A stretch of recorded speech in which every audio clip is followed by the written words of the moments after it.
एक अमीर व्यापारी रहता था। वह बहुत दयालु और धर्मार्थ था। उनका एक बेटा था जो दुर्भाग्य से बुरी संगत में पड़ गया था। व्यापारी ने अपने बेटे को कई बार रोकने की कोशिश की और उसे बुरी साथियों के साथ न जाने की सलाह दी, लेकिन यह सब व्यर्थ था।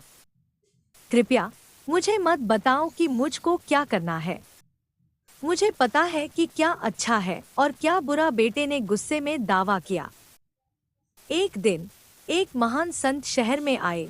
व्यापारी संत के पास गया, उनका आशीर्वाद मांगा और कहा, मेरा बिगड़ैल पुत्र ही एकमात्र ऐसी चीज है जो मुझे सबसे ज्यादा परेशान करती है। कृपया मेरी मदद करें।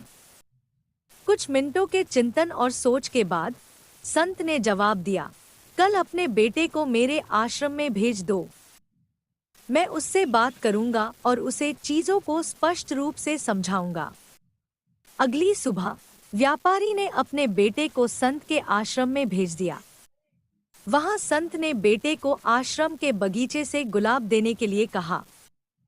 पुत्र ने संत के कहे अनुसार किया। तब संत ने बेटे से पूछा, इसे सूंघो और इसकी सुगंध महसूस करो। मेरे बेटे, लड़के ने ऐसा किया।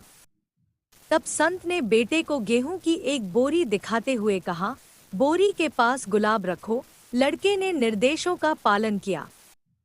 1 घंटे के बाद संत ने लड़के से गुलाब को फिर से सूंघने के लिए कहा। अब इसमें गंध कैसे आती है? संत ने लड़के से पूछा। लड़के ने गुलाब को सूंघा और कहा, यह पहले की तरह ही बदबू आ रही है। फिर संत ने कहा, हम अब गुलाब को गुड़ की इस बोरी के पास रखें।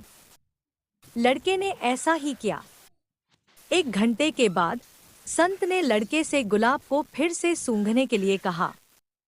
खुशबू में कोई बदलाव आया है? संत ने लड़के से पूछा।